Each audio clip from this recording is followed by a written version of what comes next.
Like, I'll walk into a place, everybody recognizes me. Yeah. Why? Because I come in with a lot of force, a lot of energy through the earth. I just fucking go through it. Yep. And I've never been scared of anything. Even before they knew who I was, King Azula. I walk into a place, you see me. Yeah. You feel the energy. I walk in with power. As a child, I was literally diagnosed as somebody that's fearless. Yeah.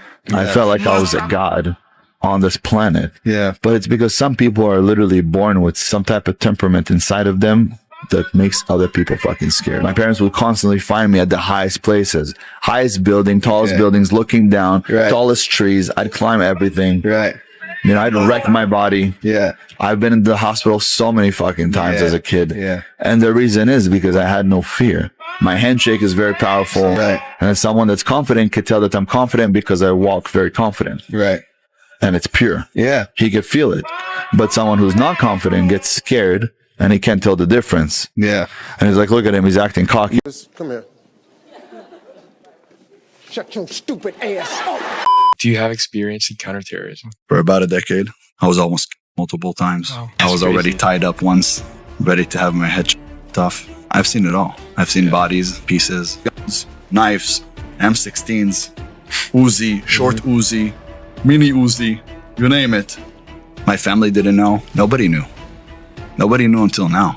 They came to me and asked me to work with them. The unit that I worked in, it's called a clear unit. Clear means that you work with people that nobody's ever heard of. All you do is you go on missions. That's why I've been to over 80 countries. After that, whenever there is a problem, if there's a terrorist right now in France, and I have to go to France, I have to go catch him in France. I can't speak about this. Matter of fact, I'm not supposed to speak about it for at least another 5 years, because you have to understand there's always terrorists around the world. They're looking for people who worked my job so they can kill him. But you're not supposed to speak about it because or else you're going to have a hit on you. For somebody like me and with my abilities and my knowledge, when I walk out of a building, I look everywhere. I know who's moving. I understand body language. I could figure out your weight like this. You ever kill anyone? Let's just say I could be somebody that's not the nicest. King Azule is claiming he has a decade of highly secret counterterrorism experience in a unit called Clear, been to over 80 countries, and is at risk of getting hit for speaking about his violent life. The maddest thing is he says he isn't allowed to talk about it, but then immediately leaks everything and gets excited bragging about it. I wasn't there, but I've heard interviews with people who've been in genuinely horrible combat situations. All of them, even the toughest ones, speak about it in a way that shows it's not funny or cool. They suffer from PTSD, they lost friends, they carry real trauma. Actual special forces guys don't go on podcasts excited to tell war stories. They're often reluctant to talk about it at all because of what they've seen and lost. This is Princess Azule adding another made-up story to his collection. Secret counterterrorism units, 80 countries, hits on his life. It's all performance. Real people who've been through that kind of trauma don't brag about it for podcast views. Oh my gosh, what car do you drive? That is not the method. I just don't want to put that shit in your pocket. I'm not gonna lie, you are not tough for that. I was waiting on somebody to tell me, you know what I mean? I really was gonna keep this shit going until somebody, but you being honest with me though, right?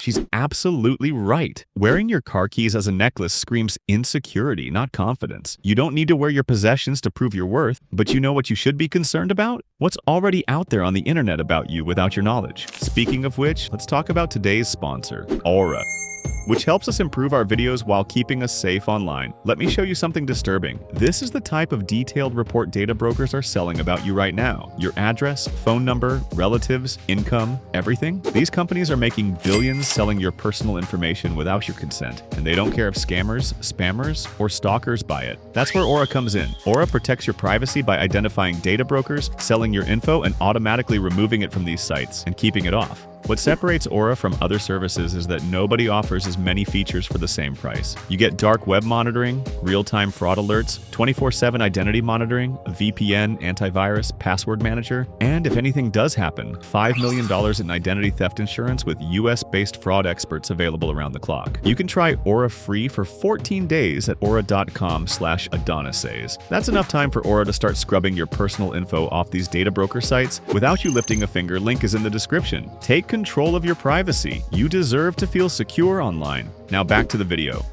When you start school, what does your first grade teacher ask you? What is your dream job? Not what is your dream? Not what do you want to do in life? What do you want to achieve in life? What countries do you want to visit? No. What is your dream job? From day one, you're being programmed to be a bot. All these people that I know that are telling me that they know how life works are slaving away trying to figure out how to get by. So how do you get educated? You need to study what rich people and successful people study. For example, finances, arithmetic, logic, persuasion, leadership, how to sell your product, things that people aren't taught. Those skill sets are what people that understand how the game is played are learning. He's not too far off that learning those things is valuable if you want to be an entrepreneur. However, regarding school, he's completely off. School teaches foundational skills, reading, writing, math, critical thinking, that you need regardless of what path you choose. Not everyone wants to be an entrepreneur or needs to think like one. Teachers, doctors, engineers, electricians, all valuable careers that require education and aren't bot programming. The world needs people in all kinds of roles, not just business owners. Learn finance and sales if that's your path, but don't act like traditional education is worthless just because it doesn't turn everyone into a salesman. Some structure and foundation is necessary before you can even understand the business concepts he's talking about.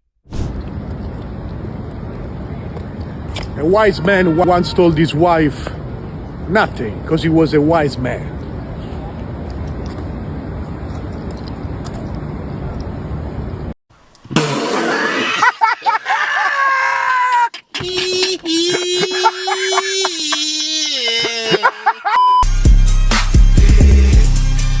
I'm 23 years old. This car costs more than both those cars combined, and I graduated college. So I'm 22 years old and this car costs twice as much as all 3 of those cars combined. Now, I dropped out of high school. I'm 21 and this car costs more than all 10 of those cars combined. Now, I dropped out of kindergarten and that was a competitive advantage because most of the kids my age were actually still drinking their mom's milk.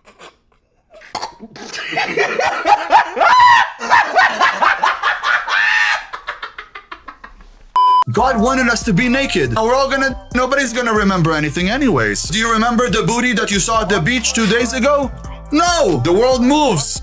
You know how fun it is at the strip club? 50 girls running around naked, it's fun. It's like an amusement park. Do you remember the girl that you saw her booty? She was naked. I've been to fucking beaches. Don't remember any of the women. I've been with thousands of women myself. I don't remember how their looks like. All I remember is my wife. And if I won't see her for 3 days, I probably won't remember her either. How can we remember? And who says that my girl is my girl? She's God's girl, right? Girls honestly just want to have fun and they bring fun to our world. I swear. If you go back to the beginning of time, Adam and Eve, when they arrived to the world, what were they wearing? Naked. And when Eve ate from the apple and had Adam eat from the apple, what did Eve do? She covered herself. How did God find out that they ate from the apple? What did he ask her? What are you wearing? Yeah, why are you covered? And that's why he kicked us out of Garden of Eden. All of a sudden, if you're Christian, you have to be fully covered. If you're a Jew, you're supposed to be fully covered. If you're a Muslim, you cover all the way up to your eyes. Is that trying to control or is that God? Hey, bro, come on now, dog. Come on, man. When I tell you, let's go take a walk, somebody's coming back not fucking walking. At a very young age, I knew I was special. My mother used to find me at cemeteries. I used to speak to the dead. I used to see ghosts. I used to have conversations with them. I knew I could connect to things that most people can't. I saw the living and the dead. I felt the dead. I spoke to the dead. And I understood that at some point, our body will perish and our soul will walk the earth. That made me understand that I should never fear anything. And I should understand that the world is purely for one reason only. And it's to create the correction. And you're here to suffer. And if you accept the suffering, whenever you'll have a good moment, you'll be so fucking ecstatic. Stop it. Get some help. Grab my neck like that, baby. What's fucking wrong with you? You're tripping. Dealing with dipshits. Oh yeah, you good, huh? Shut up, nigga. You get it. You got that shit on camera, right? Yeah, I just said that. Touch my shit, bro. Touch my shit. Don't touch my shit. Give me it. What the fuck are you doing?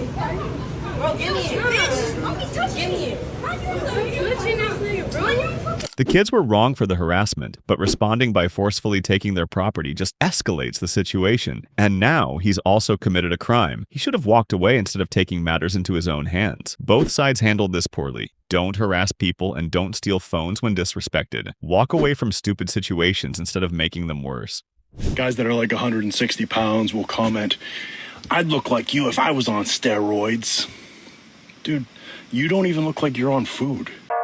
That one there was a violation. Personally, I wouldn't have it. Sporty look? Yeah, sporty look. Spec'ing out a new 2025 Rolls Royce for my girl. She said she wanted a new Cullinan, so we're going to spec one out. Should be here in about 5-6 months. That will add to her collection. She already has an orange Sangue Ferrari. She has a pink Lamborghini. She'll be getting this. She has a 1969 Ford Bronco. So yeah, it's really nice to buy shit for your family. Nothing better than fucking being rich, man. It's fucking awesome. So make sure you fucking keep following me and I'll show you some of my ways. Buying nice things for your family is good. Taking care of the people you love and providing for them shows you care. However, having 20 cars for your girl is not necessary. At some point, it's not about making her happy, it's about showing off wealth for the camera. Nobody needs 3 luxury cars. One person can only drive 1 car at a time. This isn't generosity, it's excess for the sake of content and flexing on people. If being rich is fucking awesome, it should be because of the freedom and security it provides, not because you can stack luxury cars in a garage for social media.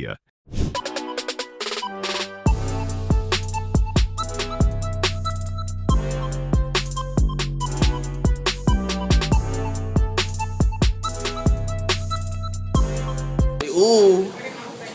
Say ooh.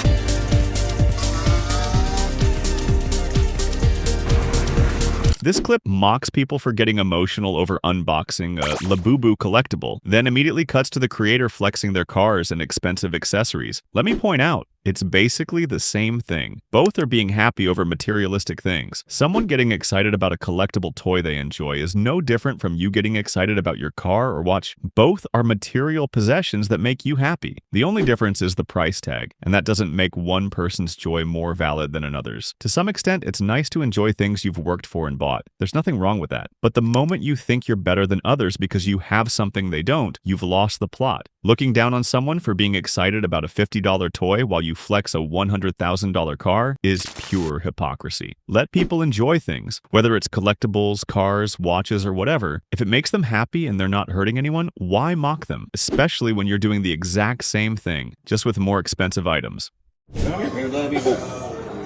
So, bought this fucking Rolex. I don't even know who for it. I'm just rich, so I buy shit. You gotta go like that. Boom, boom, boom. Always like this James Cameron Sea Dweller, just because of the fucking green. You see that fucking green right there? That's why I love the watch. It's like a poor people's Rolex, which all Rolexes are to me. But, you know, maybe I'll wear it, maybe I'll get away. No one gives a fuck. This guy is literally smashing a Rolex, something most people would treasure, just to show he can afford to waste money. Destroying expensive things to prove wealth is peak insecurity. If you're actually secure with your money, you don't need to smash watches for validation. This is worse than just flexing. It's wasteful performance for people who measure their worth entirely by price tags and other people's reactions. Get all your friends around, call every friend you have right now, all of them. Invite them over for a party. When they all turn up, pour out sparkling water. Pour it all out. Pour it out. Say, everyone, let's have a glass of water together. Water can't hurt anybody. We're all probably dehydrated anyway. What's the worst water can do? Everyone, let's have a nice glass of water, and everyone's going to drink it. And when you see that one dude, oh, there's bubbles, never speak to him again. I hope the world can see now what's really going on out here, because it's getting ridiculous. It's really ridiculous. You're fired. Thank you. Yo, get on video. This is abuse. You're fired. You're fired. Something for the family. Get something for the family, though. No, you're always fired. It's an HR report all day. You see the assault charges? Don't do it again. You're definitely fired. Fired. You're fired. You're definitely fired.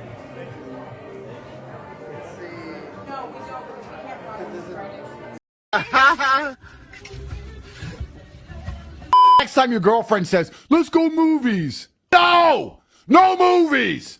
I'm locked in. I'm in the trenches. I'm getting rich.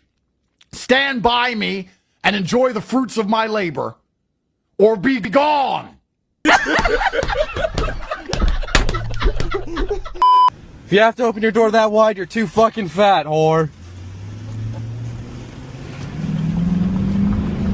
Apparently, this guy just goes around being an asshole to people while having a random act of kindness Instagram handle. What an idiot. Harassing people, being rude, creating problems, all while branding himself as someone who does random acts of kindness. It's dishonest, it's stupid, and it perfectly sums up what we've been talking about all video. Fake alphas performing toughness, people destroying expensive things for validation, made-up stories about being warriors. All of it is performance for cameras, not reality. This guy is no different, performing one thing while being the complete opposite. Confidence doesn't need to be performed. Real kindness doesn't need a camera or a misleading handle. Real strength doesn't require constant validation from strangers online. Don't get caught up in the performance. Don't measure your worth by material possessions or what strangers think. Focus on being genuine, treating people well, and building something real in your actual life. Be real, be kind when no one's watching, and live authentically. Take care of each other out there.